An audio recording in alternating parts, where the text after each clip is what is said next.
आपल्या पती परमेश्वराला पुढं अपयश दिसत आहे. पण लक्षात ठेवा, जरी हातातील पंचारथी भूमीवर पडले, अशा शकून अपशकून गोष्टीवर विश्वास जास्त ठेवू नये. यासाठी जरी हातातील पंचारथी जरी भूमीवर पडले तरी मी जो माझा निर्णय घेतला ना, अर्थात त्या निर्णयात काही मात्राचाही मी बदल करू शकत नाही. यासाठी आज मी जाण्यासाठी जे पाऊल पुढे टाकणार, हे मला पुनश्च पाऊल मागा घेण्याची इच्छा नाही. पंचारथी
सदैव कल्याण होईल असं या गोपाल कृष्णाचा प्रार्थना शुभाने मंगल आशीर्वाद. पार्था, अरे देव इथपर्यंत आलाय खरा, पण हे दोघे बालवीर वळून सुद्धा पाहायला तयार शब्द सुद्धा बोलणार नाही. देवाची गरज आहे कुणाला? अरे पण घडलंय तरी काय? अरे हे ऋषभ नुसतं घडलं नाही, घडघडलंय. काय म्हणतोय? अरे हे ऋषभ येतो. एक शब्द बोलू नको देवा. एक शब्द बोलू नको. हा ऋषभ येतो तुझ्याशी बोलणार नाही. अरे हे माझ्या लाटक्या मेघवर्णा. तुझं काय ते सांग. मला देवाची गरज नाही. बरोबर आहे, मी फुगून बसते. हा एक शब्द बोलणार नाही, याला गरज. याला देवाची गरज नाही. कशाला हवी गरज? म्हणजे देव आला तो फक्त आणि फक्त तुझ्यासाठी. माझ्यासाठी, माझा देव माझ्यासाठी. आमच्या हाती आला नाही. हाक मारली. देवाला काय आमचं पडलंय? हे दोन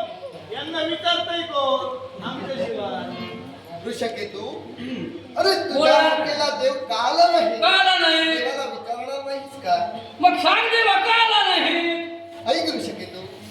अरे तू ज्या वेळी या देवाला हात दिली हा. त्या भोजन करण्यासाठी बसला होता. काय? भोजन पण तो घास देवाने मुखात घेतला. हा. तो घास तसाच ठेविला आणि तुझ्या आज्ञेसाठी देव इथपर्यंत आला.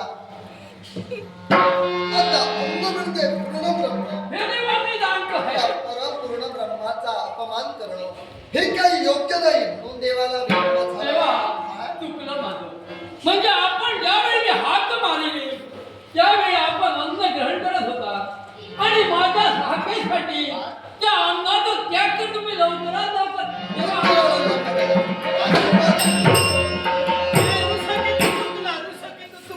मेघवर्णा, मी असा मागं पाळणार नाही. अरे देव तुझ्या हक्केला काला नाही विचारणार नाहीस का? मेघवर्णा, अरे काय काय करू काय? या देवाला कसं सांगू? या देवाशी कसं बोलू? माझं काय होते ते मला म्हणजे बोलायचं आहे ते. अरे देवाला निदान विचार तरी देव का नाही आला? हे देवा! मी देवाला हाक मारली. हे तू गुन्हेगार! अरे ज्यावेळी तुझ्या देवाला हात दिली हं? तुझी हात ऐकली आणि देवानं पाणीत सोडलं. अरे!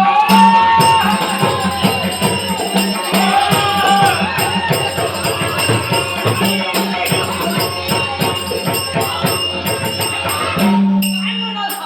हे मी कोणा? देवाने तुझ्या हाकेवर पाणी सोडलं. देव म्हणाला काळा.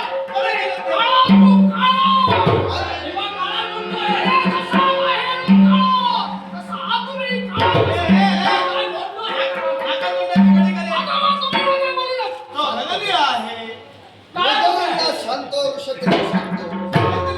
सांगतो या देवाला विलंब का झाला? अरे पाणी सोडलं म्हणजे काय? हं? तो प्रथमच मी मुखात ठेवला. हं? तो घास मी ग्रहण केला नाही. तो घास ग्रहण न करता पुनश्च मी भोजन पात्रात ठेवला आणि हात धुण्यासाठी हातावर पाणी सोडलं. तुझ्या हाकेवर पाणी सोडलं नाही. मला वाटलं देवा माझ्या हाकेवर पाणी सोडलं तो तुझ्या. देवाला यायला विलंब झाला. तेव्हा पण देवा तुझ्या शाब्दिक बोलण्यावर माझा विश्वास नाही. विश्वास कारण हा? अरे गवळणीच्या घोळक्यात असणारा तू एवढा तर आहे. वा, वा, वा. अरे तू केव्हा कुठं जाशील कुणाचं काय करशील हे कधी सांगता येणार नाही. शाबास. अरे गवळ्याच्या पोरानं काळ्या कमक्या माझ्या हाकेसाशी धावला नाही. अरे तुझ्या पायाला नाही.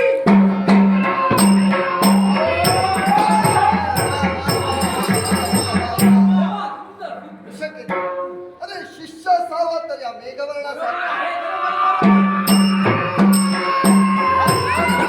मी बोललो नाही, ओरडू नको. ओ मरशील एक दिवस. ऐकून तरी घे. अरे ऋषकेतू, या मेघवर्णाची जागा ज्या देवाच्या पायापाशी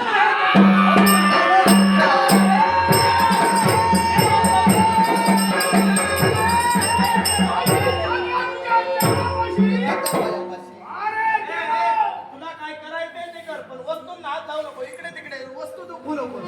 काय माझ्या मनाचा पारा वाढू नका. या देवाच्या हस्ताला घरी या देवाच्या हस्ताला अर्थात देवाचा हात धरल्याशिवाय या मेघवर्णाला काही जमणार नाही.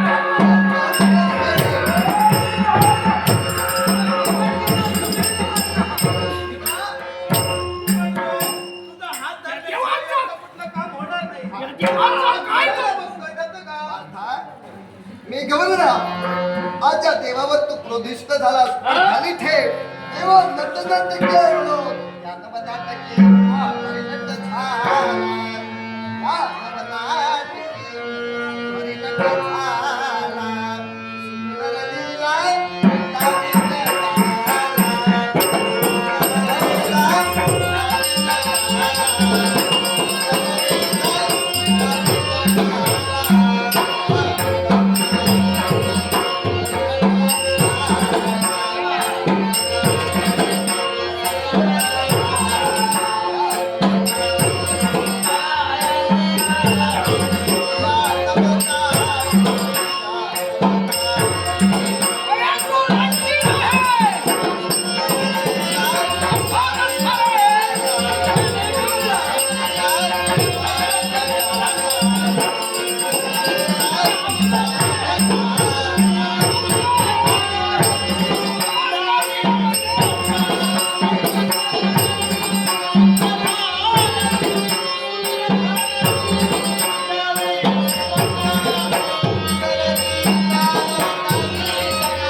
खरोखर मनाला समाधान वाटलं. समाधान वाटलं. सन्माननीय प्रमोद शिरोडकर यांनी आमच्या कलागुणांसाठी बोमनस 200 रुपयाचं पारितोषिक दिलंय. प्रमोद शिरोडकर यांचे आभार मानून परमपूज्य गुरुवर भास्कर त्यांच्या आशीर्वाद आनंदाने स्वीकार करतो. मी म्हणणार ऋषिकेतू, अरे तुम्ही बालवीर आहात. या पांडव घटकातील महत्वाचे घटक तुम्ही आहात. तेव्हा या देवाला नेमका का विला हे मला कळेल का? देवा याला कारण आहे त्या आगळाने वेगळं आहे. हो काका, नाही घडलं.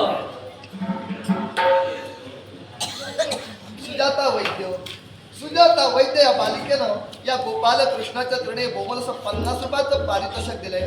सुजाता वैद्यला उदंड आयुष्य लावेल असा या गोपाल कृष्णाचा आशीर्वाद देव परंतु आनंदाचा स्वीकार. काका, धर्म कार्यासाठी तुझ्या आज्ञेनुसार देवा विश्वभ्रमंतीसाठी जो श्यामकर्ण वारू आम्ही सोडिलाय हे धर्म कार्य आहे आणि या धर्म कार्यात सर्वांनी सहभाग दर्शवावा हा आमचा पांडवांचा हेतू आणि तो हेतू पार पाडत असताना आज बालवीरांच्या माती अपयश आलं. कारण एकाएकी धुळीचे कण गगनाला भिडू लागले, धुळीचे लोट उठले आणि अश्व जो सोडला होता तो दिसेनासा झाला. नेमका अश्व गेलाय कुठं म्हणजे अशोक कुठे गेला हे आता बालवीरांना काही छान पट्टा लागला. म्हणजे त्या अश्वाचा शोध घेऊ ज्या क्षणी तुम्ही हतबल ठरला त्या क्षणाला तुम्ही या देवाला हळविलं. हे करणार काय रे, नुसता खाऊन खाऊन मोठा झाला. कोणत्या कामाचा रे? त्या अश्वाचं रक्षण तुला करता आलं नाही. देवा माझ्या कर्तव्य मी तो बजावत होतो. नादारू नका. काय झालं? ते जे धुळीचे लोट उठले, ते धुळीचे लोट जाऊन गगनाला भिडले. एवढ्यात समोर काढलेला अश्व एकाएकी नाहीसा झाला. काही प्रयत्न केले, धऱ्या खोऱ्या पलट्या घातल्या, पण आमच्या बाबतीत हा घालायचे अपयश आलं. हातून देवा तुझी आम्ही आळवणी केली. खरं सांगतोयस की कारण सांगतोयस? देवा काहीतरी बोलू नको. माझ्या पराक्रमाला ढाल लावू नको. मी पराक्रमी आहे. मग पांडवांना जास्त का हा गोपाल कृष्ण संभ्रमात ठेवणार नाही. तेव्हा हा अश्व नेमका गेला कुठं? ऐका म्हणतोय भोजकोट नगरीचा राज करता राजा दुदुंबी या दुदुंबीने तो अश्व बंधन केला. तेव्हा मेघवाणा असं कर असांचा त्या दुदुंबीचे पाय धर आणि त्याला सांग तो अश्व पुन्हा दे म्हणून. मुखाची शब्द मुखात ठेव. त्याचे पाय धर. दुलुंबीचे पाय मी धरावे. मी दौडी कर. अश्वाची मुक्तता कर म्हणून आणि सांगावी. त्याला सांग अश्व दे म्हणून. देवा ते कदापि शक्य नाही. का म्हणून? कारण पांडव गणातील मी बाळगले आहे. घटोत्कच पुत्र मेघवर्ण शाबास. ज्याची मेघाप्रमाणे गंजना तो मेघवर्ण माघारी कसा येणार नाही. प्रत्येक वेळी समोपचाराच्या वजनाने त्याला सांगे. सांगून ऐकलं असेल ठीक. तर त्याच्या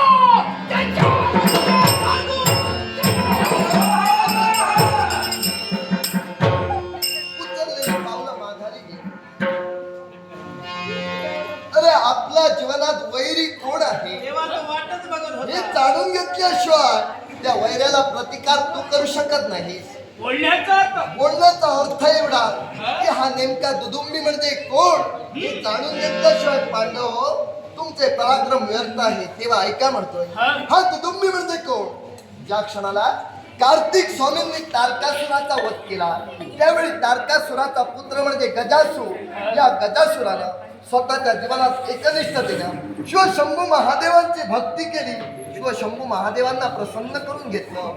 शिवशंभू महादेव प्रसन्न होता क्षणी देवांच्या मुखातून शब्द निघाले, हे माझ्या प्रिय भक्ता गजासुरा, आज तुझी निस्वार्थ भक्ती पाहून देव तुझ्यावर प्रसन्न झालाय. तेव्हा तुझ्या मनी जी इच्छा असेल असा उचित वर या देवाकरवी मागून घे. त्यावेळी गजासुरानं काय मागितलं? हे माझ्या दयेच्या देवाशिवाय शंभो शंकरा, जोलान मला द्यायचं असेल तर देव दानव मानव कृमी कीटक अशा सर्वांवर विजय प्राप्त करेल असा पराक्रमी पुत्र मला दे. त्याची निस्वार्थ भक्ती पाहून देवाच्या मुखातून शब्द निघाले, तथास्तु तथास्तु तथास्तु. पण गजासुरानं शिवशंभू महादेवांजवळ दुसरी अट ठेवली. कारण ज्याप्रमाणे तारकासुराचा वध झाला होता तो भय त्या गजासुराला होता. कारण ज्याप्रमाणे तारकासुरावर जे संकट आलं ते संकट या पुत्राच्या माथी येऊ नये म्हणून गजासूर म्हणाला, देवा पुत्र जरूर दे, पण तो अशा स्थळी दे जेणेकरून कुणाचाही भय, कुणापासूनही संकट त्या पुत्राला येता कामा नये. त्या क्षणाला शंभू महादेवांनी हिमालयाच्या मोठमोठ्या दऱ्यामध्ये, मोठमोठ्या पर्वत रांगांमध्ये भीषण अशी दरी निर्माण केली, ज्या दरीमध्ये साक्षात सूर्यनारायणाची किरण सुद्धा पोचू शकत नव्हती. अशा स्थळी त्या मुलाचा जन्म झाला. तो जन्मतात बलाढ्य महापराक्रमी असल्या कारणानं 100 हत्ती, 100 घोडे एवढंच नव्हे तर 300 हस्त असलेला बलाढ्य पोत जस जसा त्या दऱ्याखोऱ्यांमध्ये लहानाचा मोठा होऊ लागला, तो हसू लागला, तो रडू लागला की त्याचा आवाज एखाद्या दुदुंबी वाजल्याप्रमाणे गरजू लागला. आणि खूप दिवसापासून त्याचं नाव दुदुंबी असं ठेवण्यात आलं. एक दिवशी विहार करण्याच्या इच्छेने तो दरीतून बाहेर निघाला. या क्षणाला पांडवांनी पृथ्वी दिग्विजयासाठी सोडलेला शामकर्ण अश्व हा दुदुंबीच्या नजरेत आला. अश्वाच्या मस्तकी लावली गेलेली पत्रिका दुदुंबीनं वाचली. जो कोणी या विश्वाच्या पाठीवर वीर असेल त्याने दाती तृण घेऊन पांडवांना शरण गेलं. दुदुंबीच्या तळपायाची आग जाऊन मस्तकात भिडली. दुदुंबीने तो अश्व बंधन केला आणि घोटकोट असं कर, लवकरात लवकर जा आणि त्या अश्वाची मुक्तता कर. हे गोपाल कृष्ण, त्या भोजकोट नगरीच्या राजकर्ता म्हणजे दुदुंबी, या दुदुंबीने अश्व बंधन केला आहे. त्या अश्वाच्या मुक्तीसाठी हा ऋषकेतून आहे. अश्वाची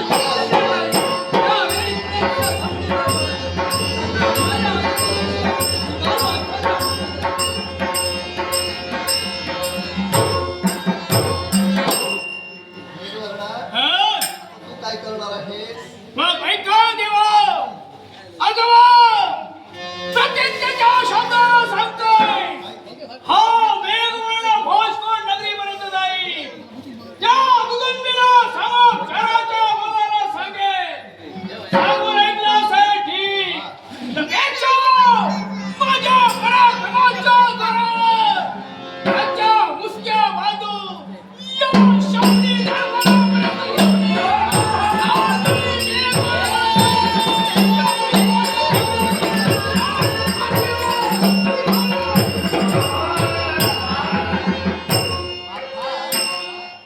नगारा तापिल्याशिवाय वाजत नसतो. हा मेघवर्ण गेलाय खरा, पण दुदुंबीने तुकेपर्यंत मारला नाही म्हणजे झालं. बालवीर काय पराक्रम करतायत?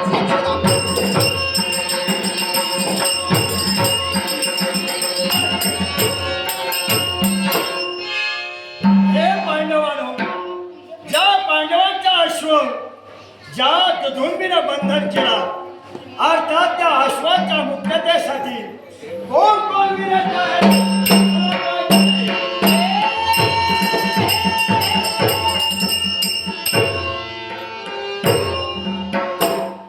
ज्या अश्वाला बंदिवान करून ठेवलं ती भोजकोट नगरी म्हणजे ही समोर दिसणारी भोजकोट नगरी. आणि ते समोर दिसणारं सैन्य, या सैन्याच्या मध्यभागी उभा आहे तोच तो दुदुंबी असावा. मग आपण आल्याची जाणीव त्या दुदुंबीला करून देण्यासाठी या भोजकोट नगरीचे राज करते दुदुंबी. आपल्या वीरत्वाला हा कर्णपुत्र आपल्यालाही नमस्कार. कर्णपुत्र ऋषिकेश, मला सांगा, या भोजकोट नगरीत याच्या अगोदर केव्हा आपलं येणं झालं नाही? आजच आपलं येणं होत आहे. मग या भोजकोट नगरीमध्ये जे आपलं येणं झालं याच्या मुळाशी नेमकं कारण एकच ऐकूया. दिग्विजय पृथ्वीसाठी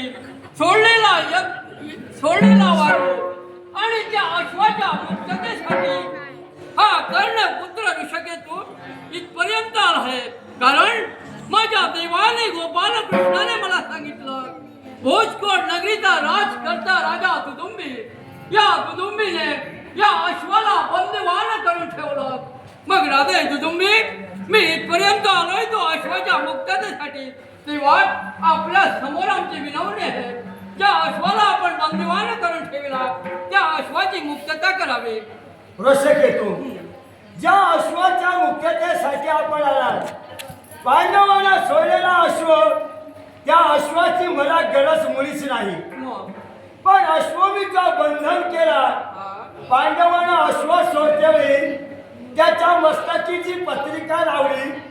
त्या पत्रिकेवर जे काय लिहिलं होतं त्याचा भावार्थ काय तुम्हाला माहिती आहे का? अर्थातच. मग ऐक, ज्या पत्रिकेचा भावार्थ काय असेल तर पांडवांनी कौरव यांच्यामध्ये झालेलं 18 दिवसाचं युद्ध, या युद्धाच्या वेळी त्यांच्या हातून अनेक म्हणजे पांडवाच्या हातून अनेक पाप घडले. त्या पापाचं शासन होण्यासाठी दिग्विजय पृथ्वीवर प्राप्त करण्यासाठी यज्ञ आरंभिला आणि त्या यज्ञाचं प्रतीक म्हणून अश्व सोडिलं आणि त्या अश्वाच्या मस्तकी रेखाटलेली ती पत्रिका.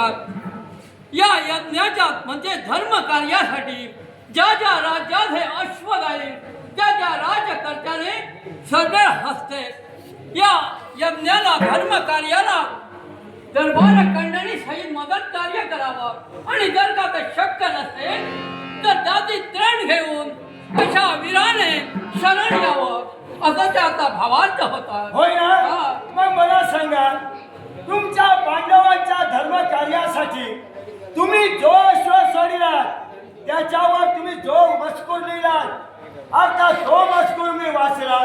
विश्वाच्या पाठीवर पांडवापेक्षाही वीर आहे की नाही अर्थात हे तुम्हाला पटलं पाहिजे, म्हणून मी अश्वबंधन केला.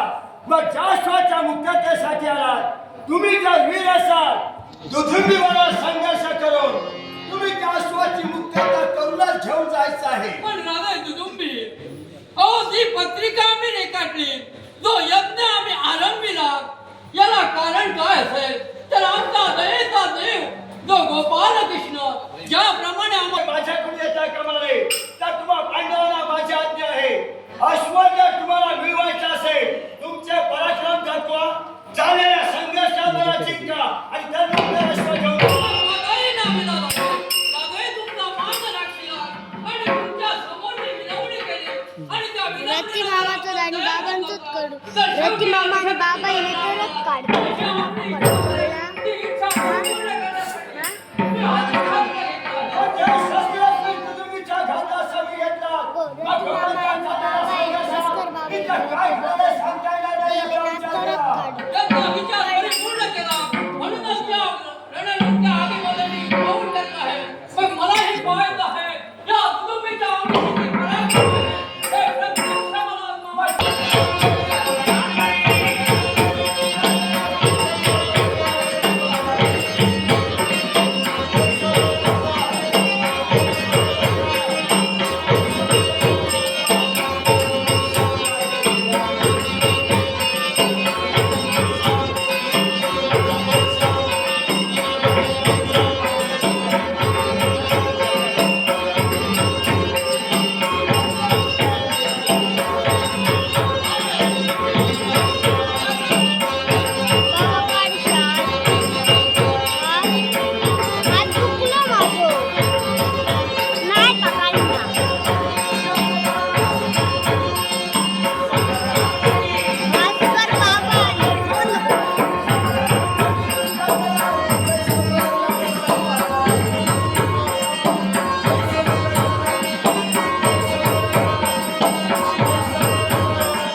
प्रशकेतू अरे दोघांच्या झालेल्या संघर्षात आज आपण आपला पाऊल मागू. आवाज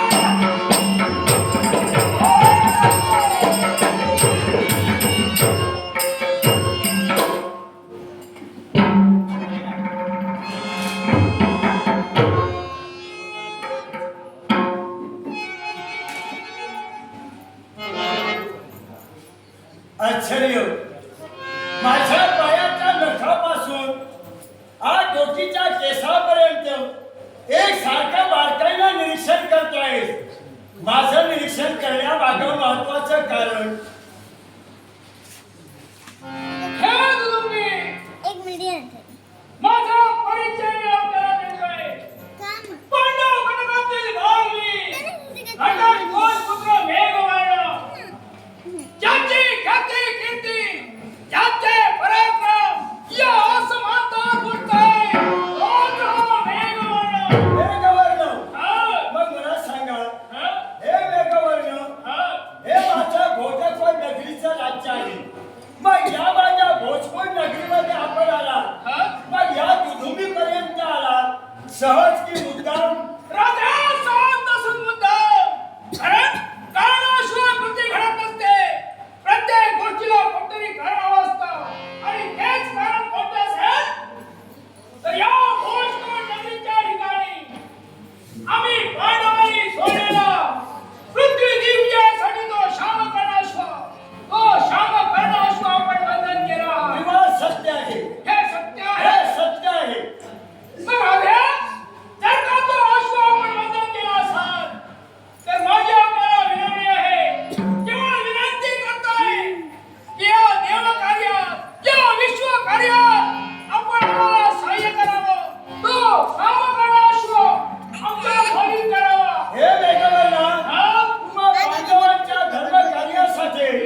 म्हणाले नयन वैद्य इथकडून माझ्याकडच्या गौरव हे गुमरस बक्षीस दिलं आहे.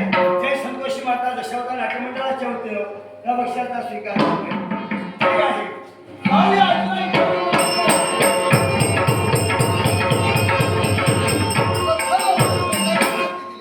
या भोजकोट नगरीपर्यंत रत्ती सारथीनं प्रवेश केला. तुझा प्रतिस्पर्धी तुझ्या नेत्रांसमोर आहे. भोजकोट नगरीपर्यंत आमचा रथ आम्ही सुसज्ज केला.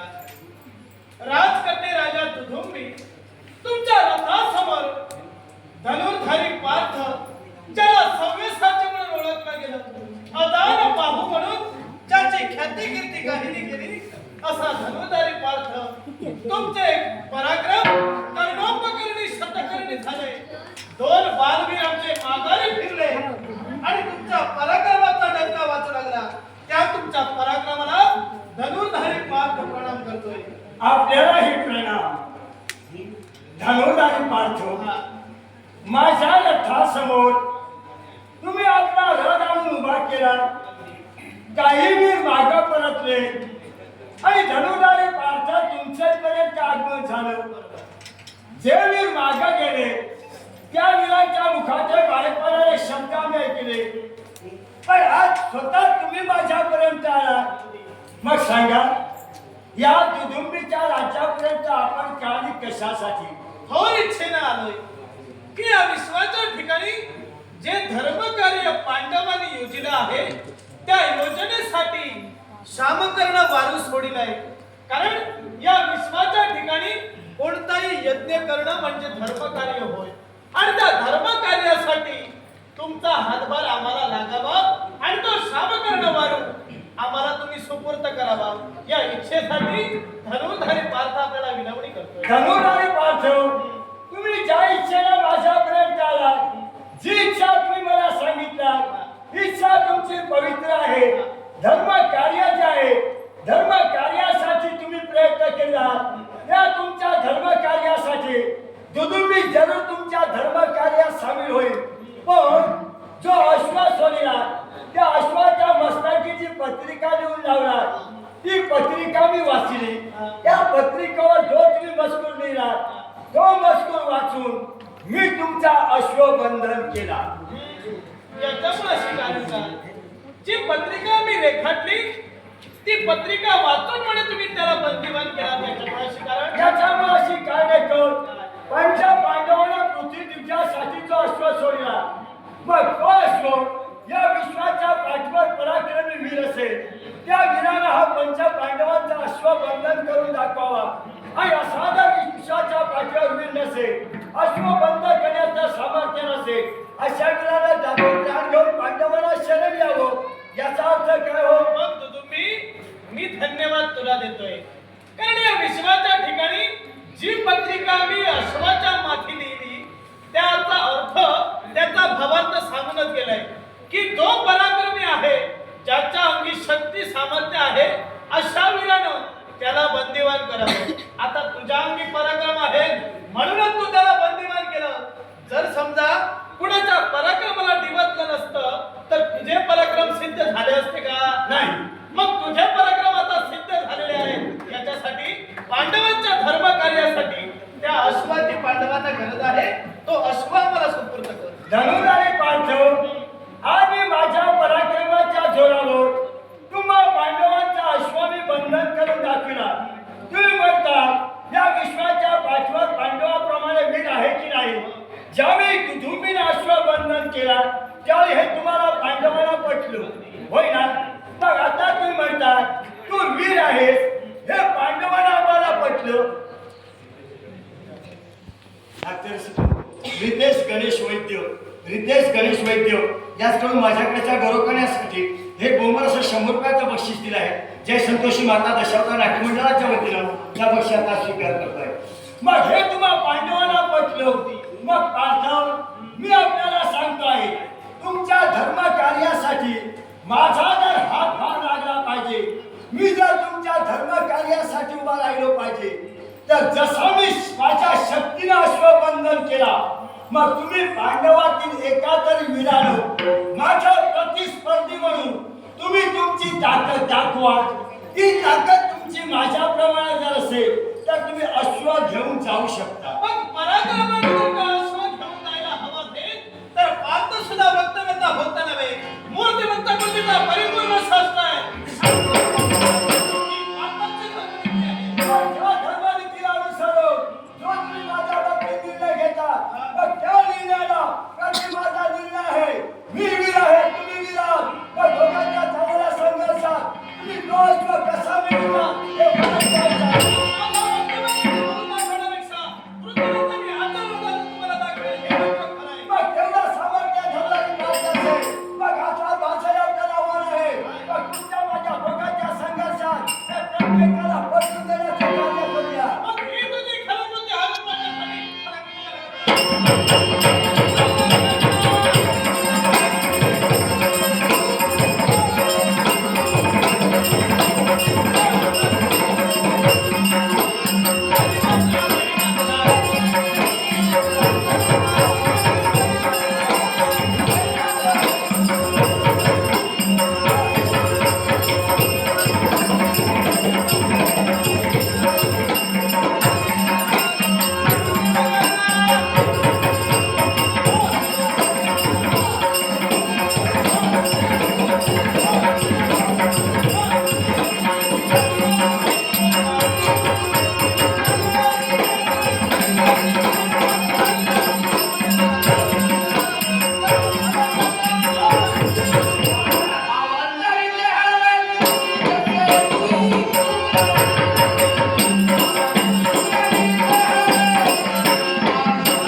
त्याच्या मुखातून ठामे शब्दोद्गार निघाले. तो दुसरा तिसरा कुठे नसो गोपाल कृष्ण तुझ्या नेत्रांसमोर उभा नाही का? हे देवा, हे गोपाळ कृष्ण देवा, या दुधुंबीच्या या भोजकोट नगरीत आपण पोचला. पण देवा येते वेळी धनुर्धारी पार्थ आणि देवा तू ज्यावेळी तुम्ही दोघे जण आलात त्याचवेळी जेव्हा तुला मी पाहिलं आणि तुला पाहत्या क्षणी तुझ्याबद्दल संशय माझा वाढू लागला. मग देवा मला सांग, या पांडवांच्या बाजूनं धनुर्धारी पार्थाबरोबर देवा तू आणि कशासाठी? दुदुंबी, 18 दिवसांचं जे महाभारतीय युद्ध घडलं गेलं, या महाभारतीय युद्धात पांडवांकरवी जे गोत्र हत्येचं पातक घडलं, ते गोत्र हत्येचं पातक नष्ट करण्यासाठी पांडवातील ज्येष्ठ बंधू म्हणजे धर्म, या धर्माच्या आज्ञेनं अश्वमेध यज्ञाची सांगता पांडवांनी केली. पांडवांनी पृथ्वी दिग्विजयासाठी सोडलेला शामकर्ण वारू, हा शामकर्ण वारू दुदुंबी तुझ्या नजरेत येता क्षणी तो तू बंधन केलास. आता तो अश्वद पुनच्छ मिळाला नसेल तर तो अश्वमेध यज्ञ पांडव परिपूर्ण करू शकत नाही. याकरिता हा गोपाल कृष्ण तुला विनंती करतो आहे, तो अश्व पांडवांना परत कर, म्हणजे अश्वमेध यज्ञ निर्विघ्नपणे पार पाडायला एवढी त्या देवाची इच्छा आहे. हे देवा गोपाल कृष्ण, जर की तू या माझ्या राज्यात या हिमालयाच्या पायथ्याशी अशा या खोल दरीमध्ये हे राज्य मी वसविलं आणि या हिमालयाच्या ठिकाणी या खोल दरीमध्ये ही भोजकोट नगरी मी निर्माण केली होय ना. मग या भोजकोट नगरीत तू पोचलास तेव्हा जो अश्व होता त्या अश्वाच्या मस्तकीची पत्रिका लावली, त्याच्यावर जो मजकूर लिहिला तो मजकूर मी वाचला बरोबर म्हणाला. आणि पांडवाला पटवून देण्यासाठी पांडवापेक्षा या विश्वाच्या पाठीवर दुसरा वीर आहे की नाही हे मला पांडवाला पटवून द्यायचं आहे, म्हणून देवा अश्वबंधन मी केला. छान केलं. तूच म्हणालास अश्वाच्या माथेची पत्रिका होती, ती पत्रिका तू वाचलीस. मग मला सांग, त्या पत्रिकेच्या माथी जो मजकूर लिहिला होता त्या मजकुरात प्रथम काय लिहिलं होतं? प्रथम श्री गोपाल कृष्ण. मग ज्या अर्थी पांडवांनी पृथ्वी दिग्विजयासाठी जो अश्व सोडिला, तो अश्वमेध यज्ञ आरंभ केला, त्या पत्रिकेच्या माथी लिहिलेलं होतं श्री गोपाल कृष्णाय नमः. अर्थात या अश्वमेध यज्ञाला या गोपाल कृष्णाचा पाठिंबा आहे. आणि म्हणून देव तुला विनंती करतो आहे, हा अश्व पांडवांना तू परत द्यावास. आता मी सांगतो तसं करू. काय? जी पत्रिका होती त्या पत्रिकेवर पहिलं नाव तुझं होतं श्री गोपाल कृष्ण, आणि नंतर जो मजकूर लिहिला खाली तो नंतर खाली लिहिला होय ना. पत्रिका अश्वाच्या मस्तकी होती, अश्व माझ्यापर्यंत आला, तुझ्या नावानुसार मी पत्रिका वाचायला सुरुवात केली. पहिलं तुझं नाव वाचलं, आता तू आलास कुठं माझ्या भोजकोट नगरी होय ना. आता जशी तुमची पत्रिका होती तसं आता मी उलट सांगतो ते होय. काय ते? श्री गोपाल कृष्ण नाव लिहून पत्रिका लावला. आता माझी सुरुवात अशी आहे, तुम्ही पांडव जर पराक्रमी असाल, शक्तिवान असाल, पांडवांच्या धर्म कार्यासाठी पांडवाच्या बाजूने जर देवा तू उभा असेल, तर माझी आता उलट सुरुवात आहे. पांडवांनी आणि पांडवाच्या बाजूने तू देवा उभा असल्यामुळं तुम्ही सर्वांना तुमची ताकद दाखवावी आणि नंतर तो अश्व तुम्ही घेऊन जावा. तुमच्या अंगी जर ताकद नसेल, पांडवाच्या अंगी जर ताकद नसेल, तर तू पांडवाच्या बाजूला त्यांचा देव म्हणून आला. तुम्ही सर्वांना पांडवांना दाती त्राण घ्या आणि दुदुंबीला शरण या, अश्व देतो. म्हणजे पांडवांनी तुला शरण यावं. हा, पत्रिकेचा मजकूर होता, या विश्वाच्या पाठीवर जो कोणी वीर असेल त्याने दाती तृण घेऊ, या पांडवांना शरण यावं. पत्रिका तू वाचलीस, तुझी वीराश्री जागृत झाली, अश्व तू बंधन केला, तुझा मुळीच चुकलं नाही. तू वीर आहेस हे या देवाला सुद्धा मान्य आहे. पण ज्या अर्थी तू वीर आहेस, या वीराश्रीची आवश्यकता पांडवांच्या धर्मकार्यासाठी आहे. तेव्हा असं कर, तू पांडवांच्या धर्मकार्यात सामील हो. ज्यावेळी अश्वमेध यज्ञ घडेल, त्या अश्वमेध यज्ञाला तू पांडवांना सहकार्य कर. ज्या अर्थी देव तुला विनंती करतोय, हा विश्वाचा देव गोपाल कृष्ण आज तुझ्या समोर उभा आहे, मग या देवाच्या शब्दाला मान नाही का देणार? देवा तू माझ्याबरोबर गोड बोलून मला चकवण्याचा प्रयत्न आता कर. पांडव शरण आले म्हणजे देवाला सुद्धा शरण यावं लागेल. मग देवा पांडवासाठी जर मी अश्व दिला पाहिजे, मी देवा देईल अश्व, पण अश्व सहज जर हाती दिला तर हे पांडव काय म्हणणार? कारण दुदुंबी हा वीर नव्हता, शक्तिवान नव्हता. तो जर शक्तिवान बलवान असला असता तर तो सहजासहजी मागून हा अश्व दिला असता. मी जर तसा अश्व दिला तर हे पांडव मला वीर म्हणून ओळखणार नाही. बरोबर म्हणालास. पण दुदुंबी धर्मतेचे जय आणि कृष्णतेचे विजय ठरलेला आहे बाबा रे. तुझ्या जीवनात नाहक प्रसंगानं या धर्मकार्यात कोणताही अगष्ट येऊ नये एवढी त्या गोपाळ कृष्णाची इच्छा. तेव्हा अश्व जर तू देत नसशील तर पांडवांचा सहाय्य करता म्हणून गोपाळ कृष्णाला तुझ्याशी द्वंद्व करावं लागेल. मग जेव्हा माझा आणि त्याचप्रमाणे तुला उत्तर आहे, तू जर पांडवांची इच्छा मी पूर्ण केली नसेल तर पांडवाच्या धर्मकार्यासाठी पांडवाच्या बाजूला जर तू उभा असशील तर पांडवांच्या कार्यासाठी तू पांडवाच्या बाजूला जरूर उभा राहा. तुझी काही मला गरज नाही. आणि ही जर तुझी प्रतिज्ञा असेल, देवाची तुला जर गरज नसेल तर या क्षणी देव तुझ्या समोर आहे. हा गोपाळ कृष्ण ससरा माझ्या घरासाठी आता कृष्णा तू शस्त्र करत असेल तर माझा प्रत्यावर आपल्याला आहे. जसा पांडवांचा संघर्ष झाला तर कृष्ण संघर्ष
तुला काय वाटलं देवा? तुला मी घाबरलो, पराक्रम तुझ्या समोर संपले. हा घनघोर संघर्ष, हे गोपाल कृष्ण, तुझा या दुधोमीचा संघर्ष सुरू आहे. दोघांच्या चाललेल्या संघर्षात क्षणभर थांबण्याचा अर्थ असा समजू नकोस. दोधोमी देवा तुझ्या भीतीनं थांबलेला नाही. ऐक,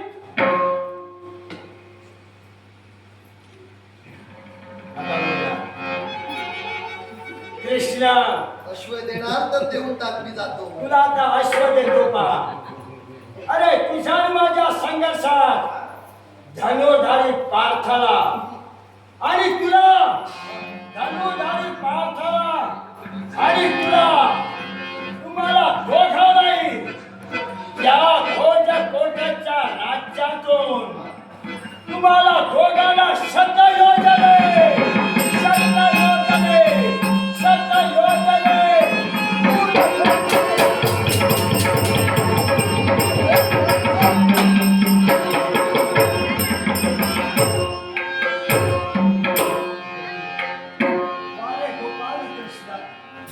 पांडवाच्या वतीनं तो माझ्यापर्यंत आलास. तो मला दोघांना शब्द योजने दूर फेकले. पण पाहूया पुन्हा.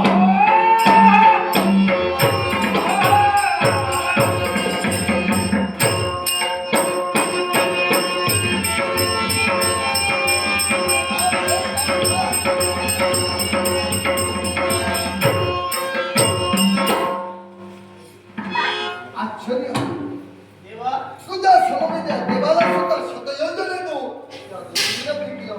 आपला रथ जागेवर आहे ना? पार्था, आहे नाही, जागा आमची सुटली. नंतर नमिता नकुळ वैद्य क्रांत करण्यासाठी बोनस 50 रुपयाचा काय कसे करायचं. परंतु तुझ्या भास्कर त्याच्या आशीर्वाद आनंदाने देवा जागा आमची सुटली. काय म्हणतोय? म्हणून हा रथ आमच्या जागेवर आहे की नाही तो बघा. म्हणून आपण इथपर्यंत आलो.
चिंत मनोकामना पूर्ण असं या गोपालकृष्णाचा नारदत्व श्रवण आशीर्वाद. मनाला समाधान वाटतं तुझा मंगल असा आशीर्वाद मिळाला म्हणून देवा आजच्या दिनी तुम्हा दोघांकडे मी पाहतोय धनुर्धारी पार्थाने देवा तुमच्या दोघांच्या देहाचं निरीक्षण केलं देवा कुठंतरी दिसायला. पवित्रमय साधुना विनाशाय चतुष्कृता धर्मसंस्था पदार्थ हे संभवाने गेले. ज्या ज्या वेळी या विश्वाच्या पाठीवर अरिष्ट निर्माण झाला हा विश्वाचा देव अवतीर्ण झाला तेव्हा हा माझा सांप्रदा 8वा जन्म म्हणजे गोपालकृष्ण आज पांडवांचा सहाय्यकर्ता म्हणून पांडवांनी तो अश्वमेध यज्ञ आरंभिला. त्या अश्वमेध यज्ञाचा सहाय्यकर्ता म्हणजे हा गोपालकृष्ण. आता मला सांग तू देवतांचा अनुयायी कपट आणि कारस्थाने तुझं आणि माझं कर्तव्य असताना आज योग्य समय तू आलास. मग जो आलास देवाची थट्टा करण्यासाठी आलास. थट्टा करण्यासाठी नव्हे नित्यशा तुझ्या आशीर्वादासाठी येतोच मी. हा? पण हल्ली बरेच दिवस झाले आलो नाही स्वर्ग मृत्यू पाताळ तुझं भ्रमण थट्टा करण्यासाठी नाही थोडी थोडी मस्करी करतो. होय का? तसं नव्हे हा तू त्रिकालज्ञानी आहेस. प्रत्येक प्रसंगाची जाणीव तुला आहे. भूत भविष्य वर्तमान तू जाणतो आहे. आलास योग्य समय आलास. आता आलास तर युक्ती सुचव. देवाची थट्टा करू नकोस. देवा सर्व काही मी जाणतोय जो प्रसंग तुमच्यावर ओढविला म्हणजे या पांडवांवर ओढविला हे सर्व काही जाणतोय पण देवा याच्यावर पर्यायी मार्ग म्हणता येतो. हा पांडवांच्या बुद्धी दिग्विजयासाठी जो शामकर्ण अश्व सोडिला तो अश्व भोटकोण नगरीचा तुडुंबियाने बंधन केला. मग याच्यावर पर्यायी मार्ग काय? याच्यावर पर्यायी मार्ग म्हणजे देवा ज्यानं तुला 7व्या अवतारी सहकार्य केलं तो म्हणजे सखा हनुमंत. देवा त्याला इथपर्यंत बोलवलं पाहिजे. 7व्या अवतारात मोलाचं सहकार्य या देवाला त्या सख्या हनुमंतानं केलं होतं. त्या सख्या हनुमंताची आवश्यकता आता या देवाला आहे असं तू म्हणतोय. आता जसा आलासच आहे तर जसा आला तसा सेतुबंध रामेश्वरापर्यंत तूच जा आणि जाऊन देवाला त्या सख्या हनुमंताला सांग देवाला तुझ्या सहकार्याची आवश्यकता आहे तेव्हा तसा असशील तसा लवकरात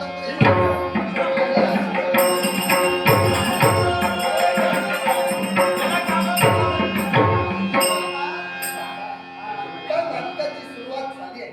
त्या नाटकाचा शेवट कोणत्या पद्धतीने होणार देव जाणतो आहे. पण नाटकाच्या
जय रघुवीर समर्थ. काय काय सांगितलंयस काय? हे नक्की काय होतं काय? अरे नारदा, हा, तुझी आणि माझी कित्येक दिवसांनी भेट झाली रे. अरे म्हणून तुला मी ही माझी प्रेमाची भेट दिली. ही तुझी प्रेमाची भेट, माझी यमाशी का? काय म्हणालास? ही अशी प्रेमाची भेट असते. पण आता तुझी प्रेमाची भेट मला नको. नारदा, सांग रे, त्या शेतबंधनाने शरीवर आला आहे. नक्कीच काही ना काहीतरी घेऊन आला. हे काय निघालं? हा. अरे नक्कीच काही ना काही घेऊन आलो. सांग सांग नारदा, सांग. ज्या देवाला तू 7व्या अवतारी सहकार्य केलंस, तोच तुझा देव आज द्वारकेच्या ठिकाणी 8व्या अवतारानं अवतीर्ण झाला. होय. एवढंच नव्हे तर त्याचे भक्त म्हणजे 5 पांडव, होय. तुझ्या देवाचे भक्त, या त्या देवाच्या भक्तांना संकटात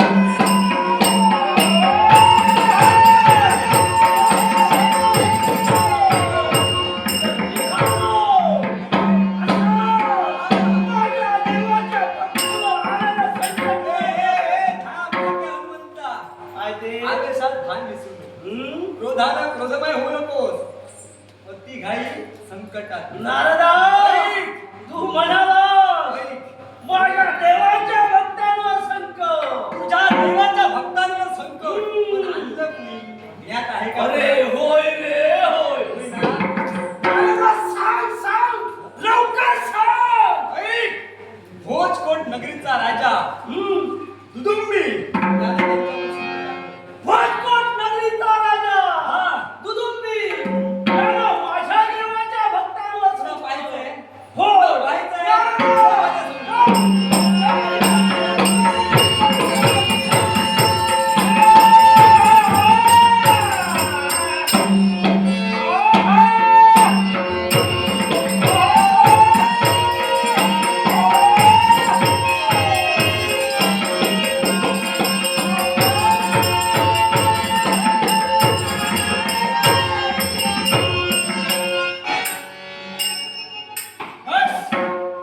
हे पांडवांनो, तुम्ही सारे पांडव आज रणभूमी संपर्क आहात.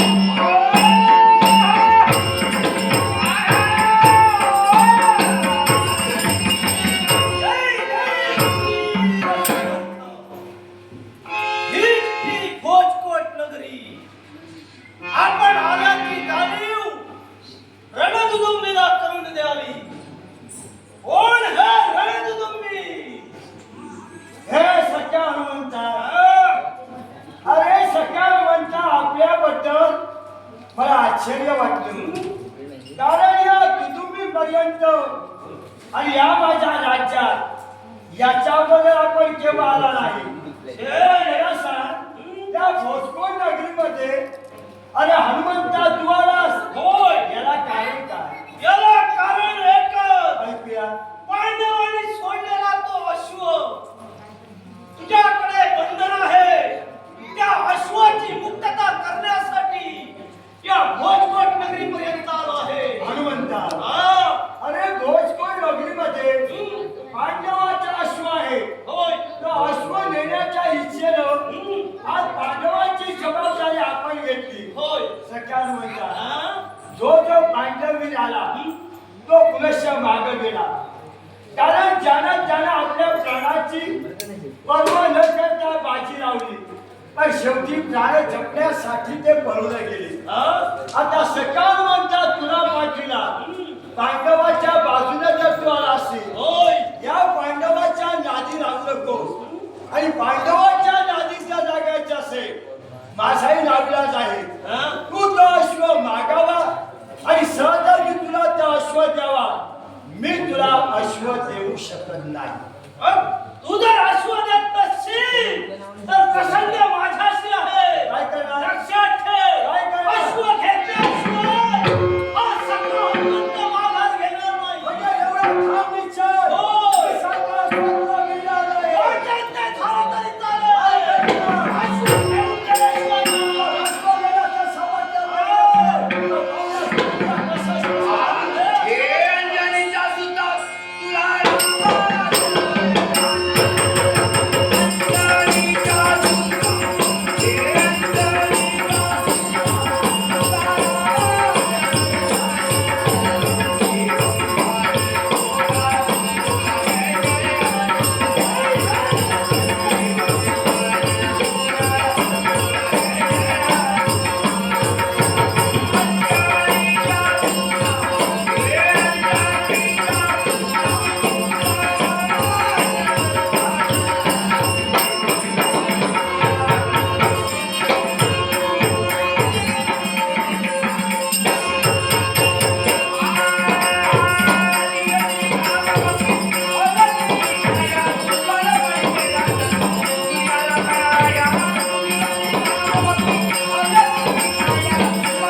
चालून चालून फार दमलो आहे मी.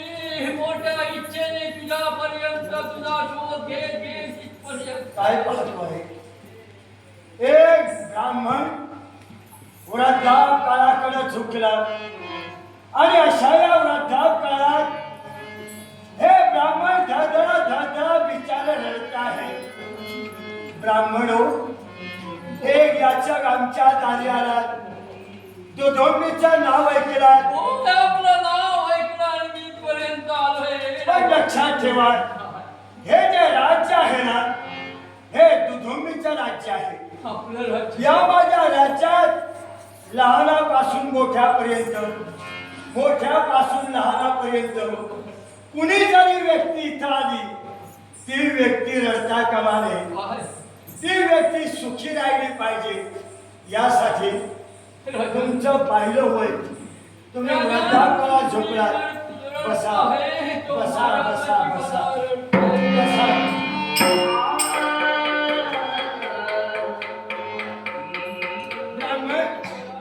मला सांगा, तुम्ही आमच्यापर्यंत आला, तुमच्या जवळ पाहिलं, आज नेत्रामध्ये अश्रू आता आहे. मग तुम्ही इथपर्यंत येऊन आज माझ्या राज्यात रडतात. तुम्ही रडत पारीपर्यंत आला. ज्याला कारण, राजन, याला कारण फार मोठं आहे. याला कारण कळेल का? माझ्या मायेचा कुणी नाही. मी निराधार आहे राजन, निराधार आहे. अरे प्रत्येकाच्या दारोदारी जाऊन भीक मागून माझा उदरनिर्वाह करतो. आता वयाने वयस्क होत चाललोय. नाही रे राजन, मला जमत. आपलं नाव लौकिक ऐकलं आणि मोठ्या आशेने आपण तुझ्यापर्यंत. थांबा, तुम्ही रडू नका. अशा वृद्धापकाळाकडे झुकलेल्या व्यक्तीनं हे प्रत्येकाला माहीत आहे. हे जे पिकलेलं पान आहे, हे आज ना उद्या गळून पडणार. यासाठी तुम्ही अशा वृद्धापकाळात म्हातारपणामध्ये एवढं रडत राहणं हे माझ्या बुद्धिमत्तेला पटत नाही. याकरिता दुधुंबी आपल्याला सांगतोय, तुमची असेल ती इच्छा मी पूर्ण करतो. हे ब्राह्मण घेऊन जाणार. दयाने करा.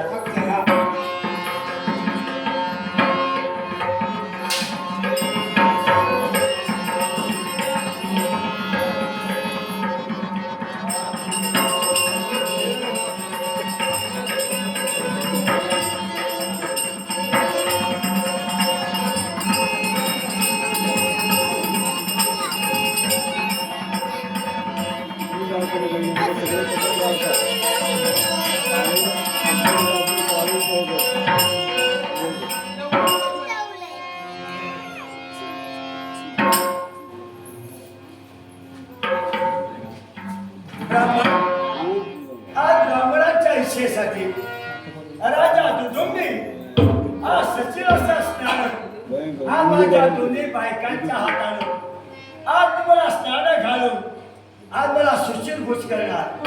मग एका ब्राह्मणाला माझ्या हाताने दान देण्याचं कार्य माझ्या हाताने घडणार. अर्थात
इच्छा पूर्ण करायची आहे लवकर. यासाठी विलंब न लावता तुम्ही मला सचिन स्नान घालण्यासाठी सुरू करा. मग काही हरकत नाही.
हे सुदर्शना, या कुटुंबीचे 300 हस्त एक एक करून प्रत्येक हस्ताचा शेत कर असं या गोपाल कृष्णाचं तुला आज्ञा.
सदैव कल्याण होईल. सदैव कल्याण होईल. आम्हाला आशीर्वाद देण्यासाठी तू तत्पर झाला. आम्ही तुला नमस्कार केलेला आहे, पण या आशीर्वादाचा काय उपयोग? ही पतिव्रते हो, आज जो प्रसंग तुमच्या बाबतीत घडविला तो या गोपाल कृष्णानेच घडविला.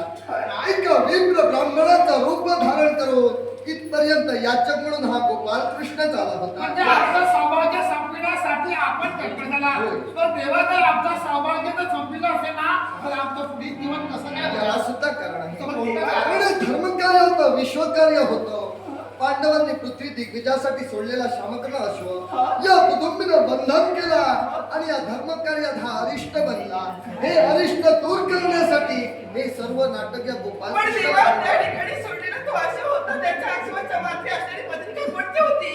होय. जो कोणी वीर असेल त्याने त्याला बंधन करावं. कुटुंबी एक मग वीर माझे स्वामी वीर होते, पण त्याने त्यांना बंधन केलं, यात त्याचं काय चुकलं? छान प्रश्न विचारला. मग? कुटुंबी एक वीर होता. होय ना? या वीराला समस्त पांडव नव्हे तर पांडवांसमवेत हा गोपाल कृष्ण सुद्धा या कुटुंबी समवेत संघर्ष करण्यासाठी गेला. खरे. सामोपचाराच्या बोधानं या देवानं या कुटुंबीला विनंती केली. या देवाच्या शब्दाला याने मान्यता दिली नाही. काय? या देवाच्या शब्दाने फेटाळून लावला आणि धर्मकार्य पूर्ण जायला हवं तर हा दुदुंबीचं मरण हे आवश्यक असल्या कारणाने या दुदुंबीचा मृत्यू या देवाच्या अधर्म करून तुम्ही याचा घात केलात. होय. आणि असं करून सुद्धा आतापर्यंत सेवा आम्ही तुझी केली. मनोभावे तुला आम्ही हरविलं. दयेचा देव गोपाल कृष्ण म्हणून ओळखला जाणारा देव आज आपल्या भक्तीला वैष्णवाच्या भक्तीला मस्तकात मग आमचं काय चुकलं होतं? जे लिहिले भारी ते चुके न करता गाडी. म्हणजे तेव्हा या कुटुंबीच्या जीवनाचे रेखाटलं होतं ते या क्षणी या देवाला घडवावं लागलं. काय? तेव्हा याचा मृत्यू होणं हे आवश्यक असल्या कारणानं या विश्वकार्यासाठी या धर्मकार्यासाठी अरिष्ट होतं आणि या विश्वकार्यातून हे अरिष्ट या देवानं नष्ट केलं. तेव्हा चिंता करू नका. तुम्ही दोन्ही स्त्रिया महान पतिव्रता आहात, भक्तांचा सखा, पतिव्रतांचा पाठीराखा म्हणून हे सर्व भक्त या देवाची भक्ती करतात.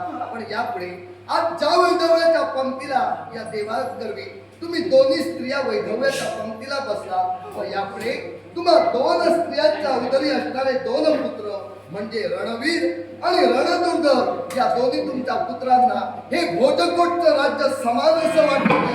येणाऱ्या भविष्याच्या ठिकाणी ते उत्तम राज्य करतील आणि तुमच्या कुळाचा उद्धार होईल असा या गोपाल मग या ठिकाणी तू आशीर्वाद दिलाय. आमच्या कुळाचा उद्धार होणार आहे असे